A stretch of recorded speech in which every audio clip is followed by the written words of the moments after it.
Misty Wonder. I wonder if it's any good. Welcome to Pack Tactics. Wonder Boy, tell me the secrets of your power. Gator, you got the lyric wrong. Anyways, I haven't looked at this subclass since Tashes came out.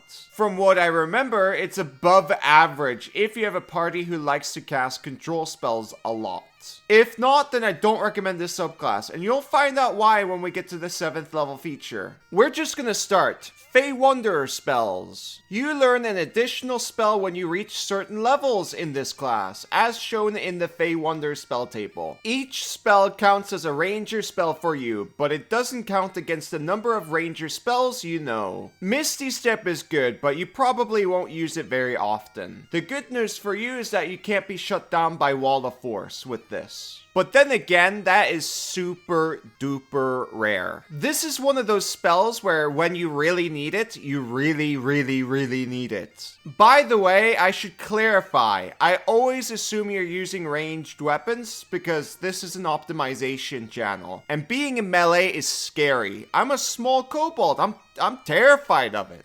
Dispel Magic is a very bad spell for you because you don't have that many spell slots and your wisdom score sucks. A better Dispel Magic method is just to try to kill the caster. You're a striker after all, and you're pretty good at it. You do a lot of damage with your sharpshooter. Powerful attacks will force the caster to make multiple concentration checks. Even casting Conjure Animals is better than Dispel Magic. 8 creatures forcing 8 concentration checks, or they just kill the caster outright faster, because they do a lot of damage. But to be nice, you might use Dispel Magic for utility stuff, but chances are super duper low. By the way, because I see this all the time, when you're battling someone who's concentrating on a really important spell and you want to get rid of it by casting your own spell like Conjure Animals for example, always remember, Counterspell has a 60-foot range. You don't want to be in that range because that caster will counterspell you. Next, Dimension Door, very good, has a massive range. It's perfect for a getaway retreat and saving a friend from a sticky situation. Like I said before, it probably won't come up very often, but when you need it, you really need it. Gator, I actually have an idea for you. You can cover Dimension Door for a spell video. Ha!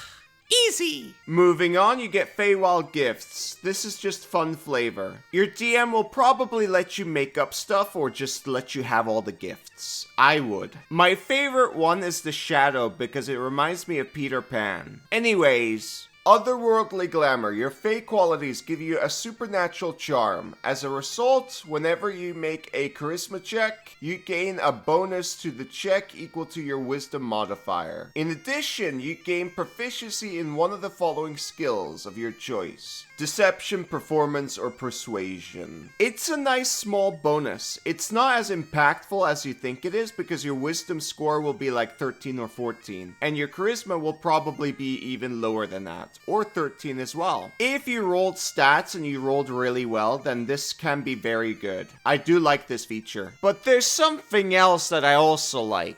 This video is sponsored by 3Diegos, where you can get high quality and affordable selection of dice, terrain, and other accessories for tabletop gaming. What makes them really stand out is their massive collection of miniatures and terrain. They have over 1,800 items to look at. Holy moly! Yeah, they have absolutely everything you can imagine. I think the terrain stuff looks super cool. The Port Gatehouse is perfect for a siege or a last stand sort of game. Look, this is a normal house, but unknown to the players is actually a giant mimic house. Super duper fun. There's also a massive collection of stunning dice at all price points, and all sharp dice come with a leather dice box for free.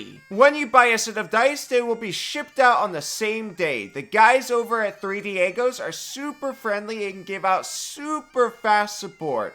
Fantastic service. I highly recommend you check it out right now because I'm helping you optimize. The first 50 people who use the code PACKTACTICS will get a 25% discount on any purchase. Tick tock, time's running out. Back to the video. Dreadful strikes. When you hit a creature with a weapon, you can deal an extra 1d4 psychic damage to the target, which can take this extra damage only once per turn. The extra damage increases to 1d6 when you reach 11th level in this class. Only 1d4?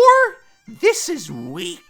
Gator, it's actually stronger than what Horizon Walker and Monster Hunter gets, where they have to spend a bonus action to use and has a certain range. This is just a free action and works at any range, and combos well with Favored Foe and Crossbow Experts. But you are correct that it's weaker than what Hunter and Swarmkeeper gets, but it's not very much. It also does psychic damage. There are very few who are resistant or immune to it. Then lastly, due to the wording of this feature, if you attack two different creatures on that turn, then both of them can take damage from Dreadful Strikes. Keep in mind, Focus Fire is still better than split damage, but sometimes you'll naturally do split damage anyways, because one of the creatures might die on your first attack on your turn, for example. It's important to remember this unique interaction if you're going to play this subclass. 7th level, Beguiling Twist. The magic of the Feywild guards your mind. You have advantage on saving throws against being charmed or frightened. In addition, whenever you or a creature you can see within 120 feet of you succeeds on a saving throw against being charmed or frightened, you can use your reaction to force a different creature you can see within 120 feet of you to make a wisdom saving throw against your spell save DC.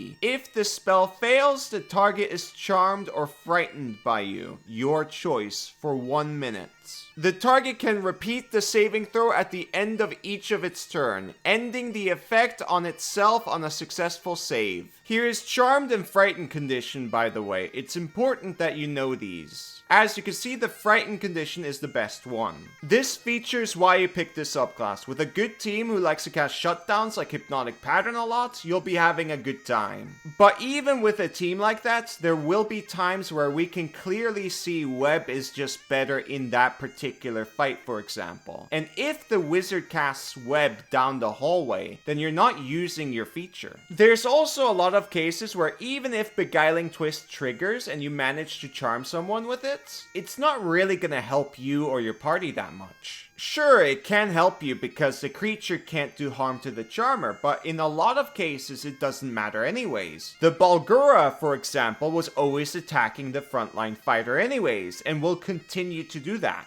That's why Frighten is the best one. The creature can't approach you, and if you're positioned right, then it can't approach the party either. Even if it had ranged attacks, those attacks would be made with disadvantage. Anyways, full casters, conquest paladins, and especially undead warlocks will be your best friends. It really sucks that you get this feature at level 7, because it's tricky to make it work with multiclassing. It would be great in theory if you multiclass this with Undead Warlock, but by the time you get it online, it's not really that good of a build in my opinion. So it's better to just rely on your party instead, and plus, if you just progressed normally and got to Ranger 9, you would get a better control option than multiclassing anyways. It's called Conjure Animals. It's the Wall of Flesh spell. Anyways, the 120 foot range is good, but I forgot that the target can repeat the save at the end of each of its turns. And let's be honest, your wisdom is probably bad. I still rate this a good feature though. Level 11, Fey Reinforcements. The Royal Courts of the Feywild have blessed you with the assistance of Fey beings. You know, summon Fey. It doesn't count against the number of ranger spells you know, and you can cast it without a material component. You can also cast it once without a spell slot, and you regain the ability to do so when you finish a long rest. Whenever you start casting the spell, you can modify it so it doesn't require concentration. If you do so, the spell's duration becomes 1 minute for that casting. Your Dreadful Strikes also improves by 1d6, by the way. Anyways, here's Summon Fae. It's a Tasha summon. If this was Conjure Fae, then I would love this feature, but it's the wrong Fae spell. Now, if we compare this to what the other subclasses get, like Gloomstalker and Horizon Walker, for example, you'll see that these features are consistent and will be in use in every single encounter. Those two features are good. This, however, is not gonna have much use. The Fae doesn't have good features. It doesn't have spells. It's a tiny martial that doesn't do a lot of damage. If you need to do more damage, then just attack. But Kobold, I can cast it in round 1, and then in round 2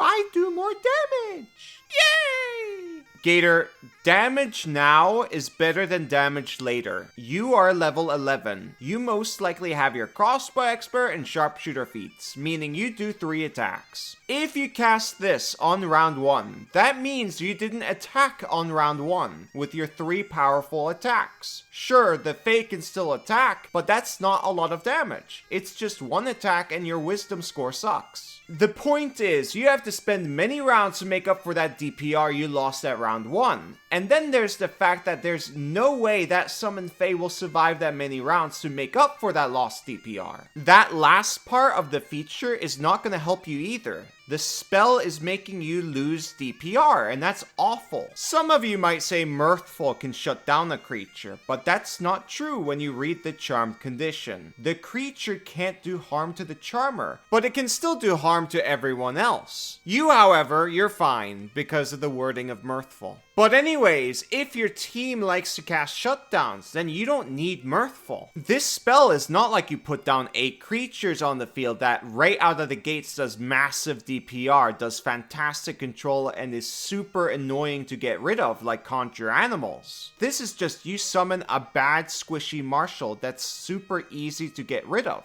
Even setting up Hunter's Mark on round 1, which I don't recommend you do if you have Crossbow Expert, by the way, is better than casting Summon Fae because it's better damage now than Summon Fae. It even works with Sharpshooter. I made a video about Hunter's Mark. I'm super proud of that one because I explained damage now is better than damage later super duper well there. By the way, the voice I do in that video is me playing a character, but everyone hated it, so now I'm just using my normal voice.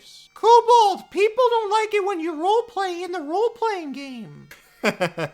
We're gonna move on. Capstone time! Misty Wonder. You can cast Misty Step without expending a spell slot. You could do so a number of times equal to your wisdom modifier, and you regain all expended uses when you finish a long rest. In addition, whenever you cast Misty Step, you can bring along one willing creature you can see within 5 feet of you. That creature teleports to an unoccupied space of your choice within 5 feet of your destination space. You get more uses of Misty Step that's through a separate resource. That's nice. You can also bring a friend with you and teleport them out of a sticky situation, teleport them to high ground, and so on. I wouldn't say this is a good capstone though, but it's okay. Like I said before, I don't think Misty Step will pop up that often through the adventuring day. Anyways, conclusion. This is a team-focused subclass. The more your party casts shutdowns, especially the ones that do Frighten condition, the better it is. I've changed my mind about this being above average. I think it's just average now. It's better than Horizon Walker and Monster Hunter, but it's weaker than Hunter. Beguiling Twist is really the only reason why you would pick this. If it never triggers, then you have a dead feature. But the good news for you is you're still an effective striker, so it's not entirely the end of the world, but it is the end of the video. Remember to check out 3Diegos. They've got tons of good stuff, and who knows, maybe that code might still work. It's worth a shot. Thank you for watching. Bye-bye!